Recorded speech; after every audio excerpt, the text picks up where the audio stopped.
used to think like, okay, I can be beautiful if I do the plastic surgery. Maybe we can get you a lip filler discount. But yeah, doctor, is it like there are any side effects of this? Any surgical intervention, I'm talking as a surgeon, not as a beautician or dermatologist or anything else. What I know about surgery is that there's no 100%. It doesn't exist. And any procedure can have problems in the long run, also during the procedure itself. There is pain in your eyes. Spare a thought for the keepers of humanity who do the nursing, the doctoring.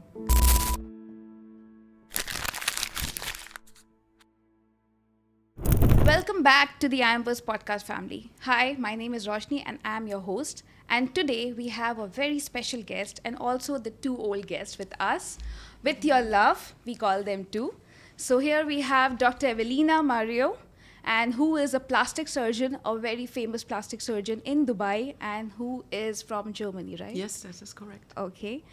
And we have Acharya ji, who is the CEO of Iamverse. Yay.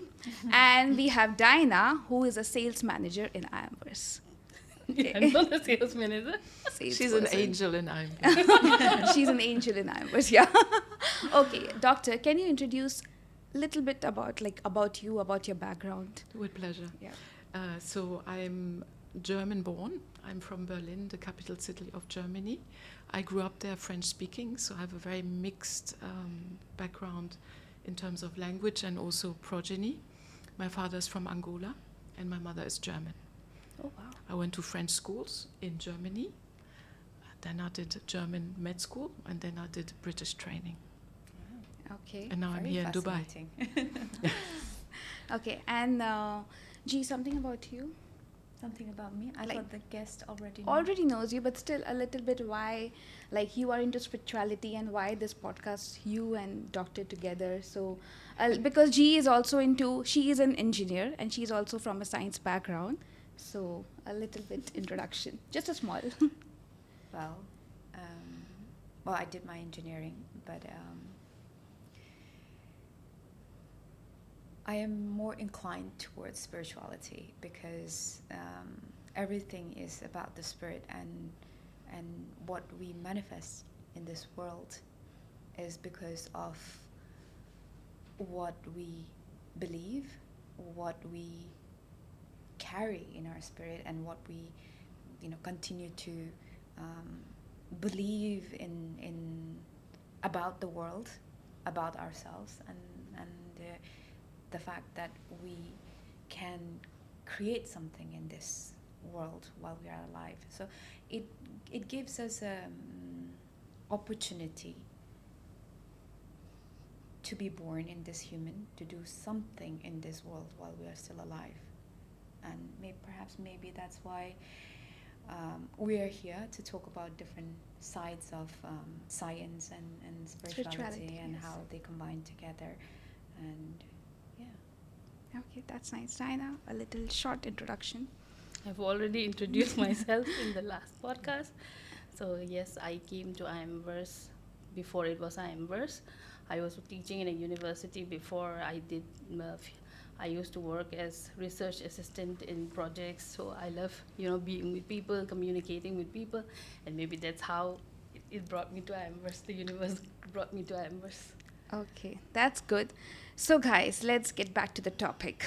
Okay, doctor, you help people transform their outer appearance. Acharya ji, you guide people in inner transformation. Do you feel both are equally important for someone's healing journey? So it's the question for you and for G2. I'd love to. But I'll start with you. Okay. Well, by training, I'm a reconstructive surgeon. So most people think plastic surgery is all about beauty, but I'm actually a trauma and burn specialist. So my core mission is actually reconstructing and reconstituting human beings that were badly hurt. That's that is my core mission. What people call plastics is the beauty, of course, that is a part of what every plastic surgeon does. But I felt drawn to the subject as a child when I saw disfigurement. I was very young, but I knew I want to fix this. And in my experience, people who are badly hurt are not only hurt outside but inside through the trauma and what they go through to survive the injuries. So I've been doing this now for over 30 years. You won't believe it. I shouldn't say that. Wow. And I see transformation on many levels when I treat people. We sometimes lose patients, so they do not survive their injuries. Those who do undergo many transformations, not just the physical under our hands as physicians, but usually something happens in their life that is, they don't understand why it happens, but it usually changes the trajectory of a human being when they suffer the kind of injuries that I treat. So on a personal level, I felt called to spirituality because I lost my best friend when I was 22. And I've been trying to understand what life and death is ever since. And so my job helps me to deep dive into the subject. That's so beautiful. That's nice. And so that's why you joined this community? Like, how did you came to this community? And Yeah, that was interesting. I think my meditation practice started 15 years ago.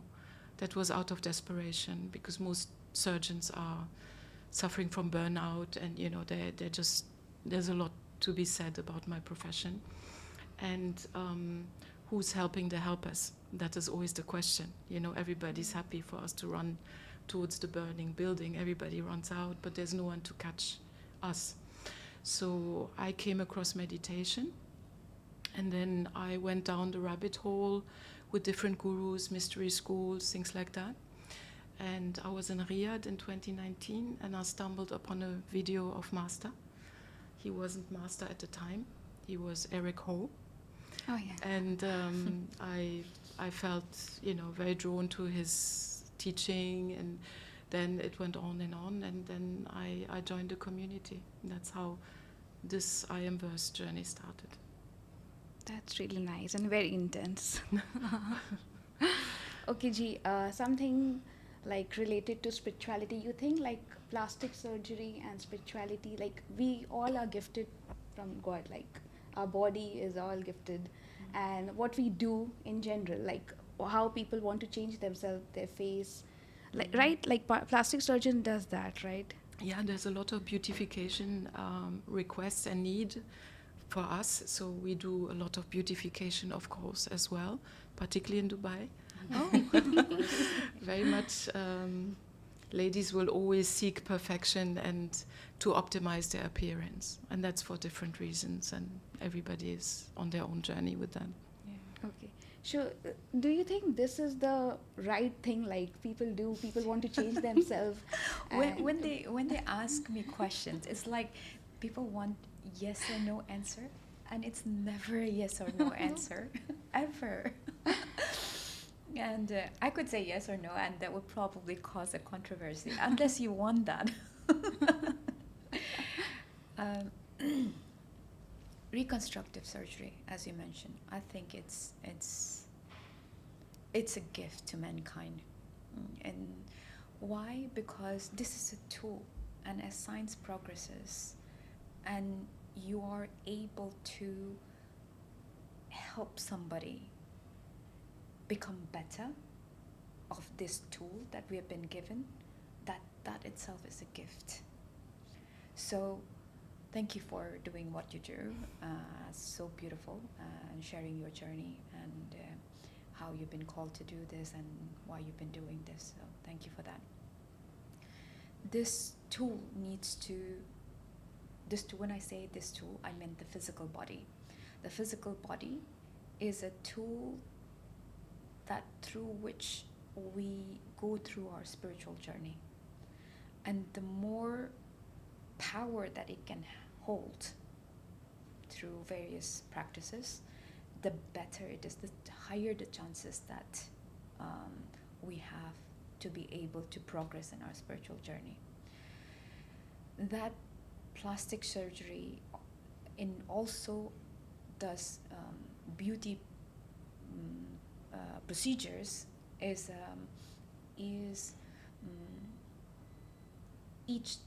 each individual's journey, right? And if you look from the spiritual side, spirituality gives you freedom, right? The only thing that I would like to mention is whatever you do, there is no from spirituality. Spirituality gives you full freedom. But the only caveat is that, are you aware? Are you aware of what you're doing? If you're doing it because you have been through a trauma and you think that changing your physical features is going to help you, then it's probably time to take a pause and see why you're doing it. And if you are doing it for certain reasons which helps you in your spiritual process, regardless whether it helps you or doesn't help you, it doesn't matter, but you are aware through this process, then everything is fine. There is no from spirituality. You do whatever you need to do. Spirituality gives you complete freedom to do whatever you know. But I say, are you aware of what you're doing? That's the only thing. Most people are asleep. Diana, any opinion from your side? I think it's an individual choice. There is, like, even if I say wrong or right, there is nothing like that, because what may be right for me might be wrong for the other person. So it's an individual choice, and when you are choosing something, you will also know that, because I think you must have come across many, I have seen, especially with many celebrities in India who go through this process and later they have many side effects.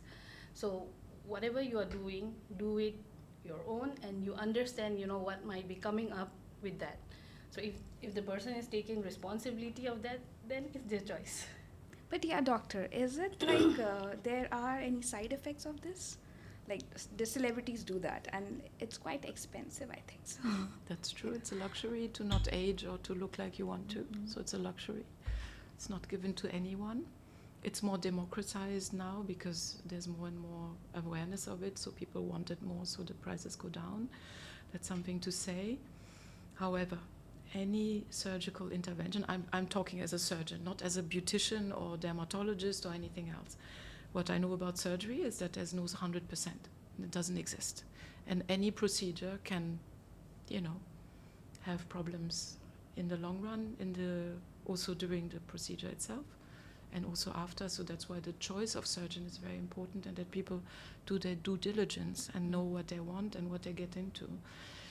What I've observed over the years is, for example, when I say I'm a plastic surgeon, everybody asks me, do you do this, do you do that? And actually are not aware that plastic surgery is actually the biggest surgical specialty there is, because everything is treated, top to toe, inside out, men, female, children, old people, cancer, burns, reconstruction of everything.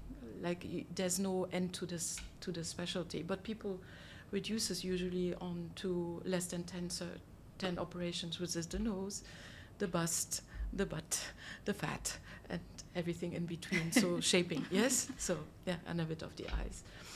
And the feeling is, it's just like a haircut. Well, actually, some of the surgeries are bigger than a laparotomy, like a gallbladder. It's a huge operation people go through to look the way they look. And they need recovery, and they need time, and it's pain, and it's not a walk in the park. People are sometimes blinded by stars who come out like after months. They look great, but what they're going through to get there is another matter. So as you say, be aware, be informed about what it means, and everything else. For the other side of what I do, which is the bulk of it, if for trauma surgeon, it's always life, limb, function, and at the end comes how it looks. So you need to be able to use your leg however it looks, but first we save the leg. We don't look at the leg, how it looks. Exactly. Yes, you need the leg. Yeah. Okay. Or first you keep the life. Yes. When you have a nice car crash on Sheikh Zayed Road at 140, there's no question about how it looks. It's just about what needs to be done now to get that patient through the experience of a trauma. Wow. That's difficult. I mean, how do you manage all this? Like when patients come to you and they show you all these, like their skin problems, they have some burnout or something like that, burning on their skin. How do you deal with that? Like, how do you actually talk to them? Takes me back to the conversation I had earlier with you about that we sometimes also need help because we see things no one wants to see. So we run into the building, people run out of the building. What in the building is very difficult to see sometimes. But surgeons are trained. You are trained. You are a baby surgeon, then you become a more mature surgeon. Eventually you're a senior, eventually you're a professor. So you are trained to keep certain things under control. So emotions, I can be like a Navy SEAL if I need to. So you train. You keep things under control, and you are managing your adrenaline, you're managing your responses towards patients. They need you desperately, they need your brain to function. Under stress, you get less intelligent, so you need to handle that. And my experience has been that meditation, for example, has helped me greatly to manage this. So it's actually a tool that goes beyond just spirituality. It makes people more functional, more calm, more in control. Of course, there's the part of the spiritual side of us all. It makes you more compassionate by being more competent, by being more, being able to do what you have to do for someone. And it's a whole. You're not just, a body with two hands. You're more, and you have to give more as well. Because people look to you and they hang on to you for dear life and they need hope. So you need to be able to convey that. Do you want to ask something?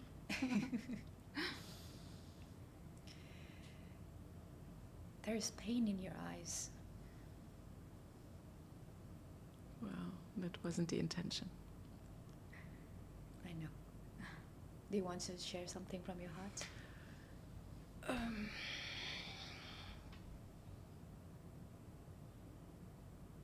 Spare a thought for the keepers of humanity who do the nursing, the doctoring, the running into the buildings. Yeah. Day and night. Yeah. Day and night. I can see. Just spare a thought for them. That's it. There's more. That's all I want to say. But Okay. I want to, again, this is supposed to be positive. So I feel the more people use the tools that spirituality, in whichever form, whichever religion, framework, whatever they have to get through sometimes a very complicated life, and I think everybody has a complicated life. Everybody has something to carry. The more you look at the more subtle form of existence, which is not just a body, will help you to get, better through, and community and these How things. do you do your meditation? Sitting on my bed cross-legged. There you go. Just made it a little bit lighter for you, Roshni.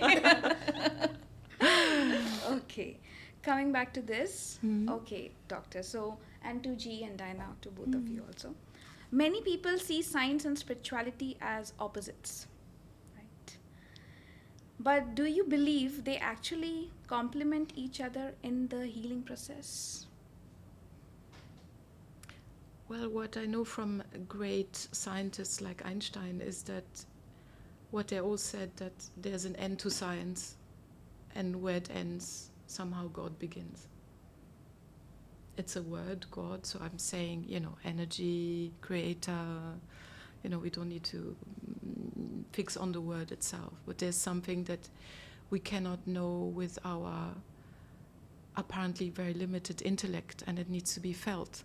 And inspiration, and Einstein famously had his best, ideas, scientific breakthroughs when he was in a very relaxed and kind of inspired state. And all great people know that something is coming, and then there's understanding. So maybe it's complementary. I don't think it has to be pitted against each other. I think we are all of it. Science helps us, so we know, for example, let me explain something to you. Yeah, do better. So everybody's into nutrition, and everybody has a branch of nutrition they are in, yes? Now, imagine 200 years ago. you were fully bio. There was no pollution. There was no hormone treatment of animals. There was basically everything was bio. But the life expectancy of people was not beyond 40. So what changed it? Science. Science changed life expectancy. So everybody was eating very well, but science helped us to get older, yeah, to go past a certain threshold. So it's not the food, it's the science. But the food is useful. And then there's another dimension to us, which is, the love we feel, the interaction we have, everything that's subtle, everything that binds us to someone else. And that's the spiritual part of us. Absolutely. Do you want to say something? I think science and spirituality are not separate, and let me also share my personal experience. I was a very, very logical person. When my elders asked me to do something, I used to ask why I have to do that. And then when I started learning healing, for example, when I started learning energy healing, I realized how your crown chakra became bigger or your heart chakra became bigger with the practice. Before that, when I was not doing that, I used to think, what are they talking about, and how can somebody's chakra or whatever. I still think that. Yeah, but when you actually start learning, then you understand that everything what the elders used to tell us, there was so much of meaning behind it, and you can give the evidence not in a physical form, but you can feel it. So that's why now my perception is like science goes hand in hand with spirituality. It's not like science is different or spirituality is different, but if somebody is able to inculcate both of this together, then life becomes so much more beautiful. Wow. See something from your side. Science, let's understand science. At the basic of it needs to have proof. There are theories and there are facts, but it looks for proof of, and there has been many scientists that looked at what is beyond that can be proven, and they have tested a lot of things. And one of the tests that I was reading was about understanding as a holographic universe. Have you? Yes, very much. Yeah. Mm-hmm. And a lot of scientists have done research on it, collaborated with different scientists, and I think it was David Bohm, I can't remember the exact name, who spoke about the holographic universe. And these are scientists, putting their head together and try to understand the mysticism of spirituality. And what they have done is fascinating, because I've heard many teachers, many sages talk about this one, the source, God, or what do you call us, the where we all came from, where we all go back to. But the way it was explained was very, very fascinating for me. It tried to explain that let me go back for the listeners. Holographic universe. Holograph is something where you if it is a holograph, then you pass light through that holograph image, and you see something. Like you turn around when you were kids. You used to watch. There would be a rose or something. Then you would move around, and then you try to look at the hologram of it. If you cut that into pieces, you would see this. In that piece, you would see the same thing, right? So we've heard about, we are one drop of the source, just like the hologram that was explained. Like that whole had one image. Now you cut it into half. Now you have two images of the whole. So we are from the source, and we contain the source within us. Now you cut that into four, you'll have four of the whole. Like that, we multiply. Imagine you cut it into small pieces of that particular hologram, then it would be very difficult to see that the real image, right? We are a bit like that. We can't see ourselves anymore. because we have been through many of this holographic images that we can't remember who we are, but we contain the whole. Everything. We contain the whole, and our journey here is to get to the whole. And the more we look inward, the more we find the whole.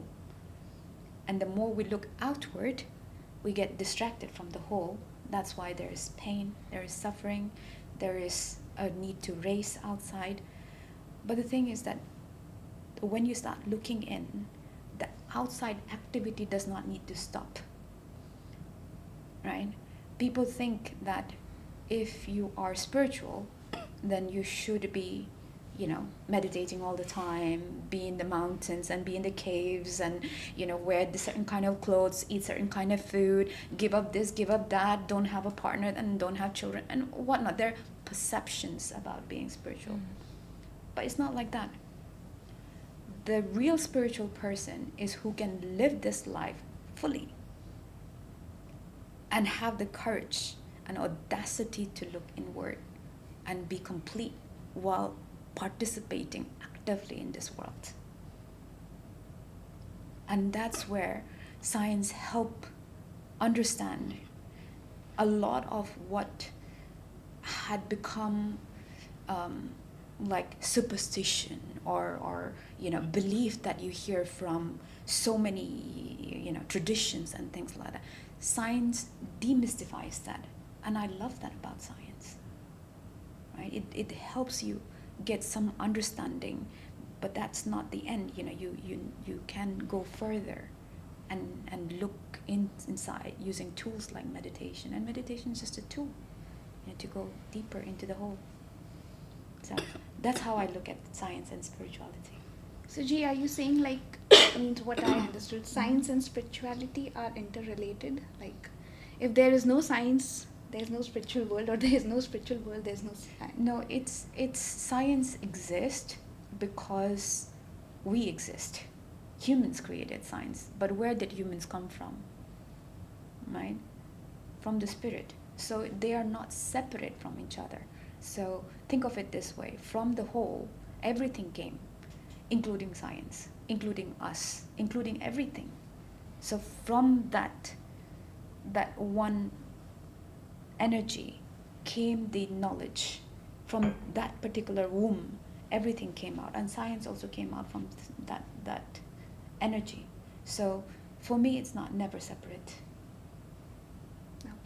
And even I would like to add one more point, and even now there are machines that have been developed, like when you do meditation, you can actually scan and you will see the difference between the brain scan of a person who has done meditation and who has not done. Even the whole body energy scan is there.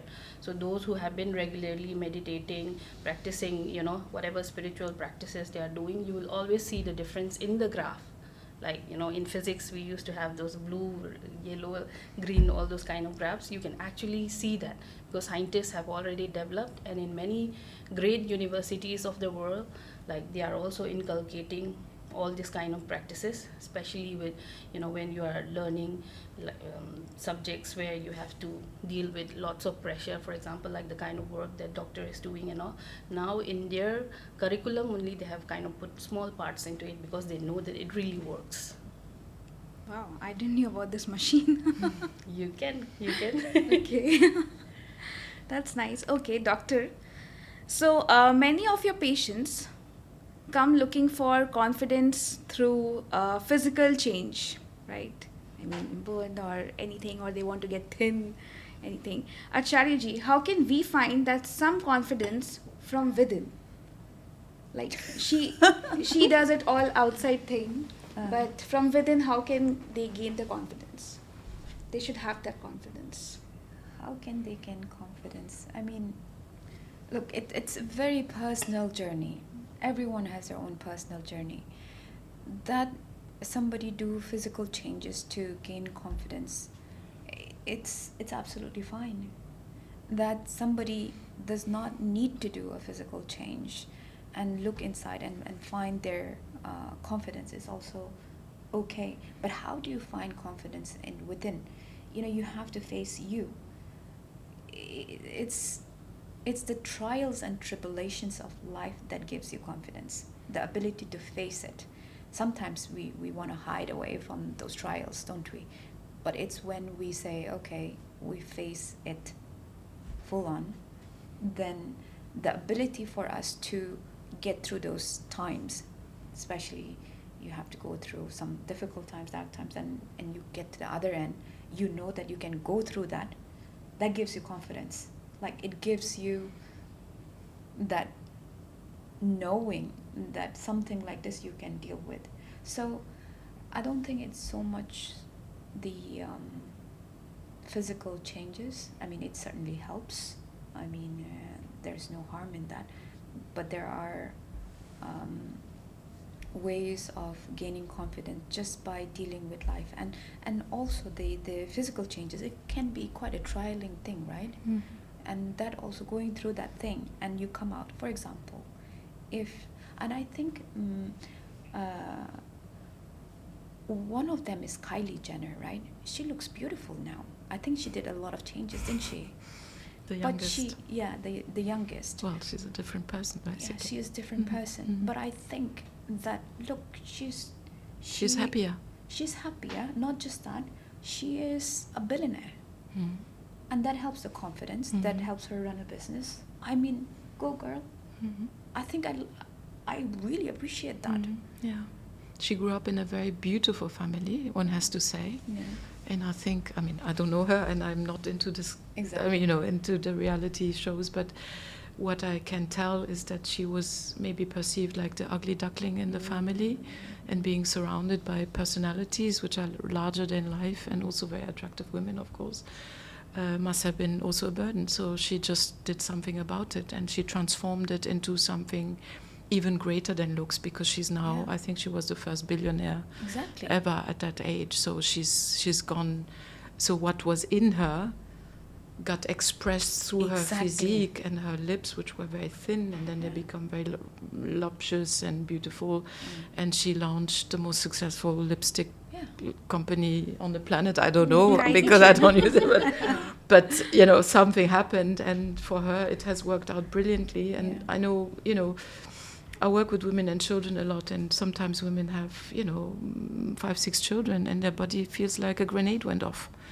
So, you know, they just need a little bit of help. So we do a mommy makeover, and they feel good again. Exactly. So, you know, it's, you know, there's many shades of gray in this industry, and I think you need to find what is right for you. But awareness and knowledge and, yeah, being okay with what is, you know, what, as a default, I think women are very much under pressure. I could be your mother easily twice with my age, and I'm glad that I didn't grow up in this kind of pressured environment, I have to say. I feel there's a lot of pressure on the girls. Yeah. Yeah.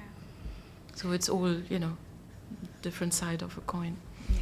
And it's a very personal journey, and it's not easy to decide to change our body. And if like just you said, you know, if after 4 or 5 children, and if you get that confidence, I think you should do it. You know, it works for you, then it needs to be done.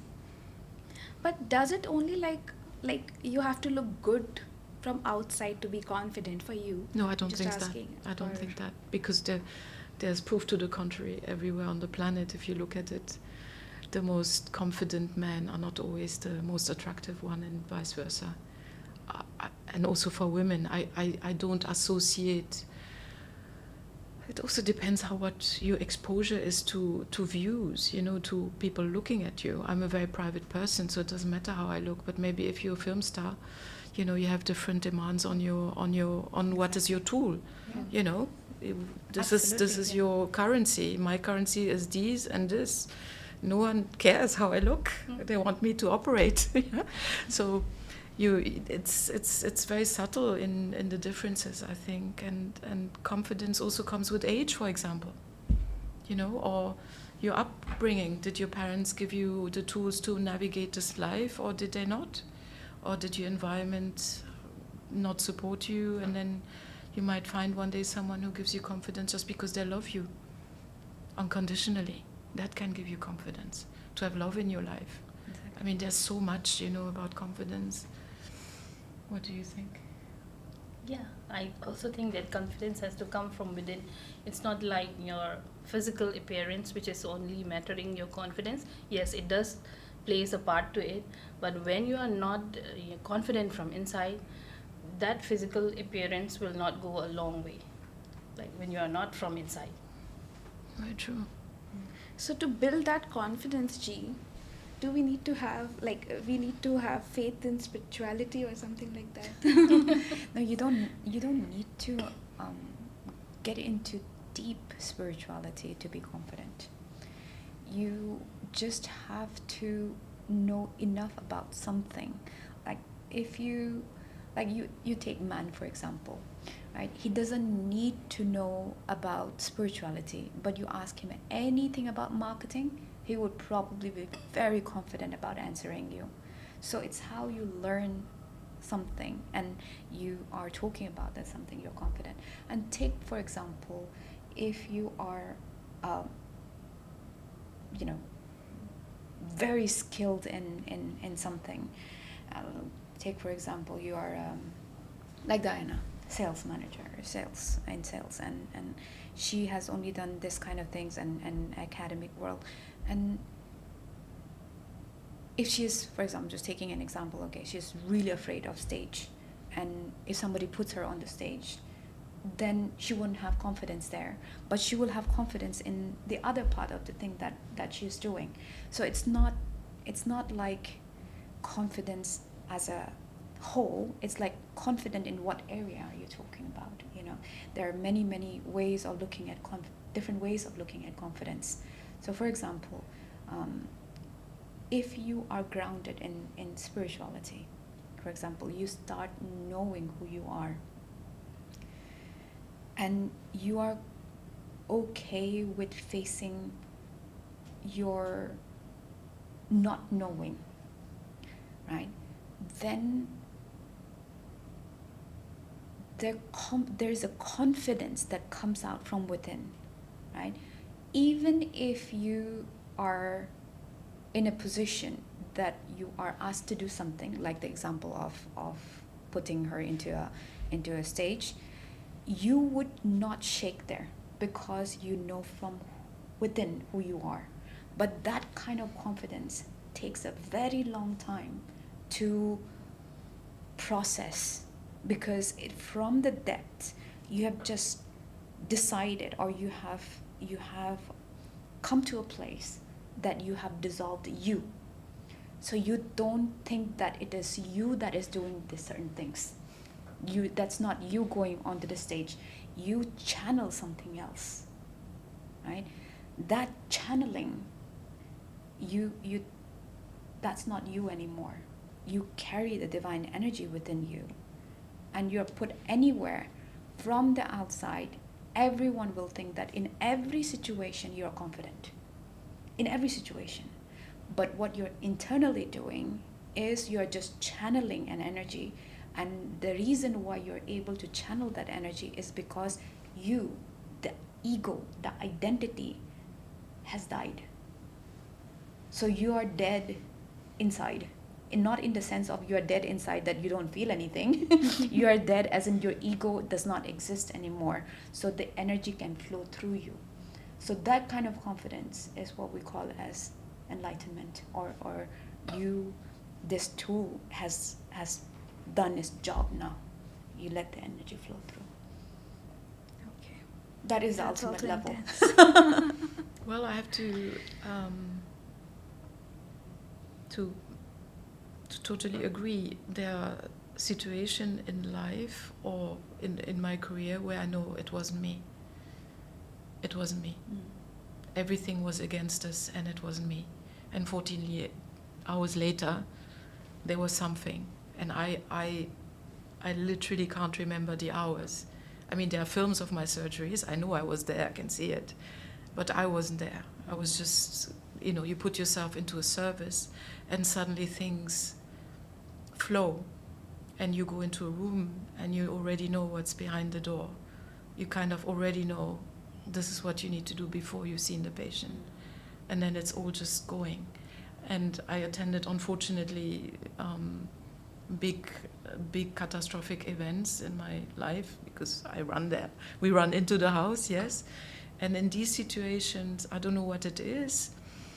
People say it's adrenaline, but that doesn't help you really very much. It just makes you awake. But there's something else that happens, and you go through these events, and then you come out the other side, and you literally can't remember really what you did. But people tell you what you did because you get a letter, and they tell you what you did. And that's what you just described. You're becoming a conduit for a force, for a flow, for a state where everything you learn becomes automated and something is using you to the benefit of whatever you're doing or whoever needs it at that moment. And it's actually not you, it's them, I think, calling it in. I always wonder, what is the difference between one surviving and the other not? Maybe it's that one is ready to go and the other is not, and he calls you in. You know what I mean?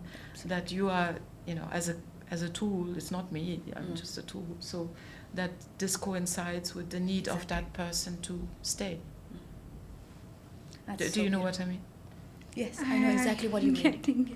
I know exactly what you mean. The thing is that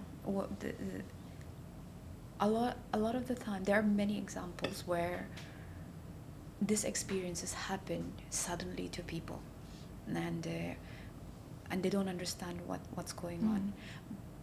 But I believe that through meditation, you can, by choice, tap into this state, and you can willingly go into it. Even sleep can be part of that process. Because we sleep 8 hours. The Bhagavad Gita says that yogi is awake during the night, right? What does that mean? You're actually sleeping, but you say you are awake. What does that even mean, right? But when you prepare yourself to go into meditation, even at night, there is something awake. Like, for example, you know that you've had a good night's sleep, or you know that you don't have a good night's sleep. Who knows that you are not asleep, or you had a good night's sleep? Something is awake. Is just becoming aware to that something, right? And with meditation, even night can be a source of being, a time to be awake as well, right? And the more you practice being awake, the more your 24 hours you stay awake. But it's not easy, you see. A lot of people go in and out, in and out, in and out. But with spirituality, at least what my journey is, it's slipping into it more and more. The more I am quiet, the more I am okay with myself, the more I release control, then the more I'm tapping into that space. And it's beautiful, it's just calming. Meditation is important. Maybe someday you will believe it. when you start I'll doing try. it. I didn't know this will go too intense, like spirituality and science together. Oh. Okay, so last question, Ji. Okay. I think we are wrapping up soon. Okay, so if you had to define beauty in one sentence, from your perspective, what would you say?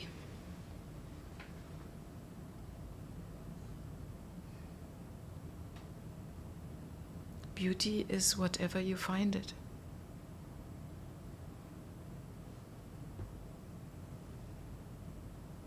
Because There you are. Well, I can expand on that. Yeah. Because there's a very famous phrase, which is, beauty is in the eyes of the beholder. So it's who sees it, not who is it.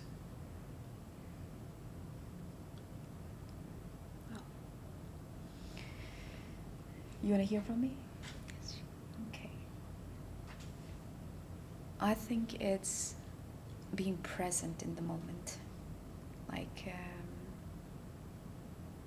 sometimes we miss the sunrise, we miss the sunsets, sometimes we miss a flower blooming. But if we are present at that moment, suddenly everything disappears and you and a flower exist for a moment.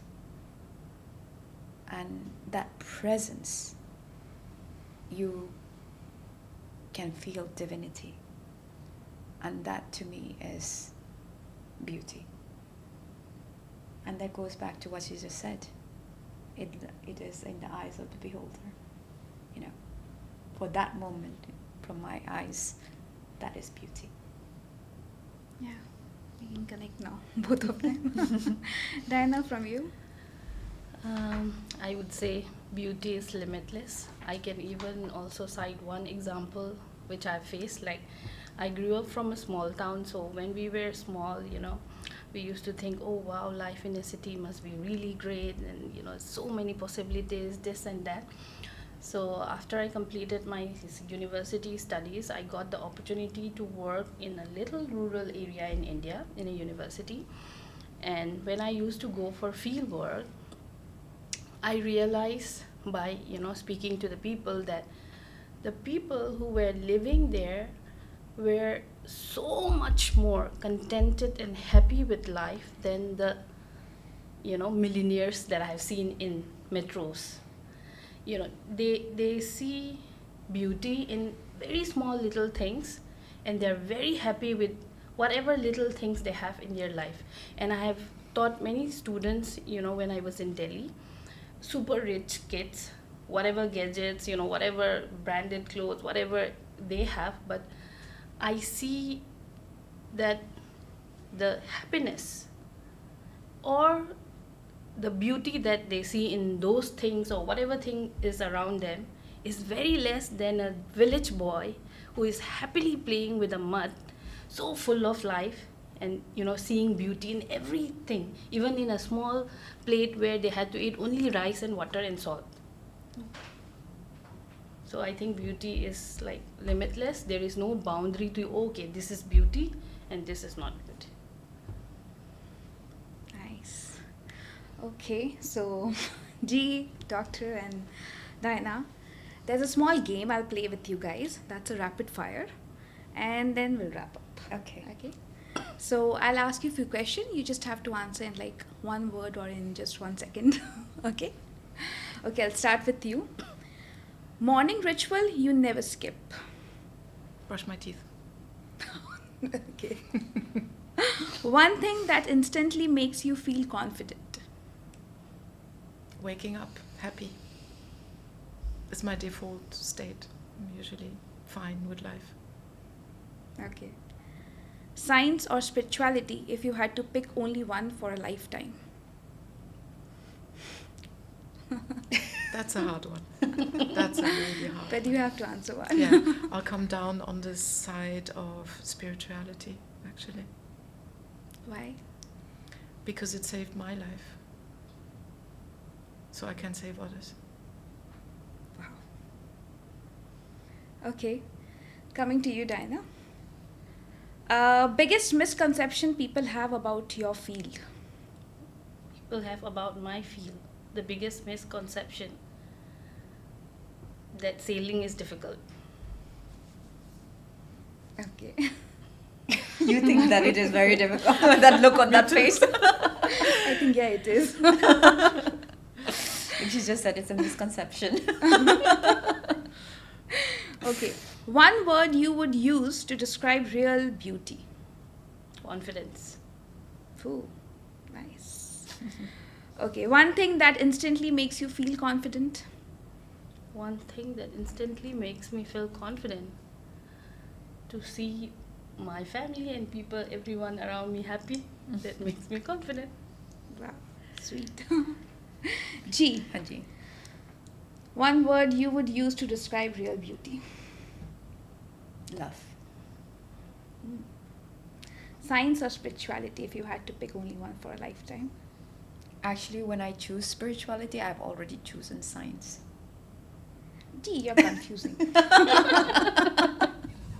One word. And then For you you- have to describe. For you, spirituality. Not Just for me, for for me. the audience. For audience, I say spirituality because science is already within spirituality. Okay. Now I get it. Oh, thank God. Okay, morning ritual you never skip. Morning ritual. I want to say brush my teeth too. You can copy the answer.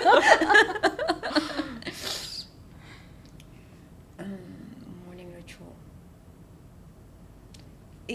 Do you want the I wash my face, I do my thing? Anything you can't skip in the morning. Anything, one thing. I have to light a lamp. Yeah. I always light a lamp. That's different. Yeah. I never heard of this. Yeah.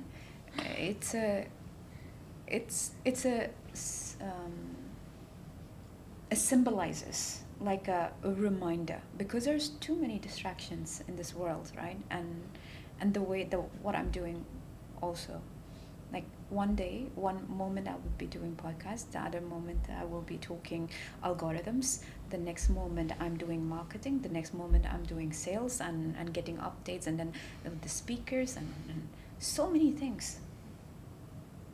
It's easy to get distracted, and it's easy to lose myself in this. But it's a symbolism to come back to the light within you. So this lighting a lamp is a reminder always that outside world is outside world, and then there is a light. You have to go inside too. Wow. Light the lamp. Okay, but doctor, I just want to ask you one more question. Of course. I forgot to ask. This one, biggest misconception people have about your field. Well, I alluded to it earlier, didn't I? That when people hear plastic surgery, they think of roughly 10 surgeries, which is nose, eyes, bust, and butt. Plastic surgery is actually the biggest surgical specialty of them all. So it has more operations than all the others. It treats more people, it goes more in depth. Everybody needs plastic surgery and surgery, so all other specialties rely on plastic surgeons to solve complex problems.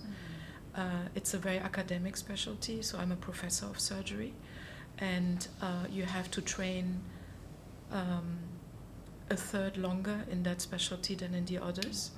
You do it in academic big centers. Usually plastic surgeons have an MD or a PhD. They have to publish a lot. It's a very intellectual specialty because it's all about concepts. It uses a lot of physics, flow. I'm a microsurgeon, so I connect very small blood vessels under microscopes. There's a lot of science going in. I was an anatomy tutor in Cambridge because it's all about anatomy and understanding the human body, the whole of it, not just one area. Like, it's all of it from top to toe, how it works. And then you can play, like the universe, you can play. So we can put you apart and put you back together. And for that, there's a lot of science necessary. So plastic surgeons have huge brains. And people think it's all about haircuts.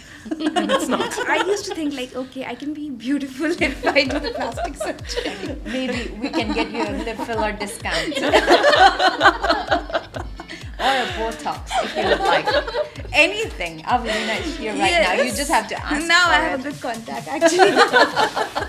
and all the people in Dubai also does. Yes, please do contact Dr. Iamverse Avelina Mario. community. Yeah. Yes.